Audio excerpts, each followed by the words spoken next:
আসসালামু আলাইকুম। আজকের ভিডিওটি বিশেষ করে আমাদের মুসলিম বোনদের জন্য,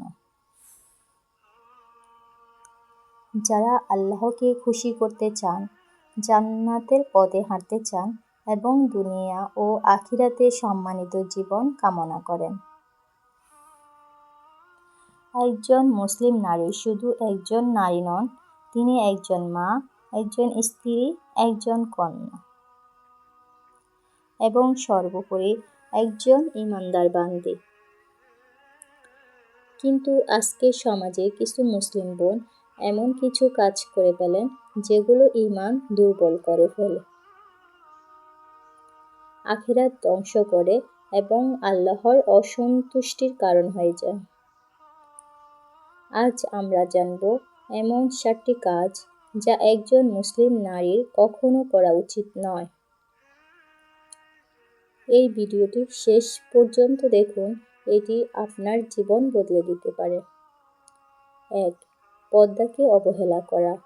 আল্লাহ বলেন, মুমিন নারীরা যেন তাদের দৃষ্টি সংযত রাখে এবং তাদের লজ্জাস্থান হেফাজত করে। সূরা নূর 31। কিন্তু মনে রাখবেন, পর্দা নারীর সম্মান বাড়ায়, কমায় না। প্রিয় বোন, আপনি কি দুনিয়ার নজর চান নাকি আল্লাহর সন্তুষ্টি চান? নামাজকে অবহেলা করা। নামাজ হলো ঈমানের স্তম্ভ। রাসূল বলেন, কিয়ামতের দিন প্রথম যে আমলের হিসাব নেওয়া হবে তা হলো নামাজ। কিন্তু আজ অনেক মুসলিম নারী নামাজ দেরিতে পড়ে, কখনো পড়ে না কাজের ব্যস্ততার অজুহাতে। 3. অশালীন পোশাক বা ফ্যাশনের প্রতি আসক্ত হওয়া। ইসলাম সৌন্দর্যকে নিষেধ করেনি, কিন্তু অশ্লীলতাকে হারাম করেছে। আজ অনেক মুসলিম বোন সোশ্যাল মিডিয়ায় অশালীন ছবি পোস্ট করে পরপুরুষের দৃষ্টি আকর্ষণের চেষ্টা করে। ফ্যাশনের নামে লজ্জা বিসর্জন দেন। প্রিয় বোন, আপনি কি মানুষের প্রশংসা চান নাকি আল্লাহর সন্তুষ্টি চান? 4. অহংকার বা আত্মকর্মে লিপ্ত হওয়া। অহংকার শয়তানের কাজ। রাসূল বলেন, যার অন্তরে বিন্দু পরিমাণ অহংকার থাকবে সে জান্নাতে প্রবেশ করবে না। আজ অনেক বোন বলেন, আমি সুন্দর, আমি অন্যদের থেকে ভালো, আমার মান বেশি।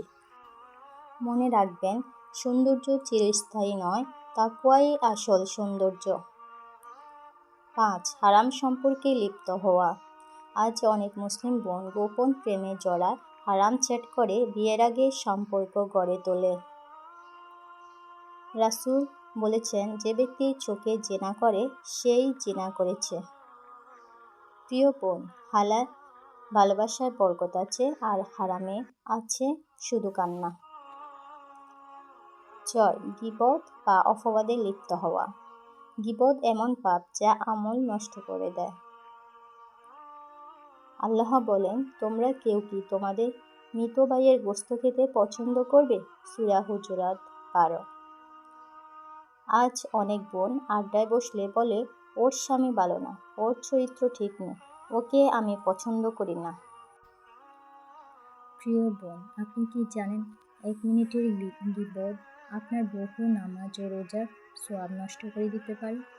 7. আল্লাহর নিয়ামতের প্রতি অকৃতজ্ঞ হওয়া। অনেক বোন বলেন, আমার জীবন খারাপ, আমি সুখী না, আল্লাহ আমাকে সুখ কম দিয়েছেন।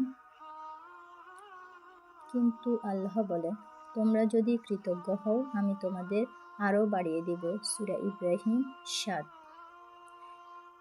প্রিয় বোন, আজ আপনি বেঁচে আছেন, এটি এক বড় নিয়ামত। আজ আপনি মুসলিম, এটি সবচেয়ে বড় সম্মান।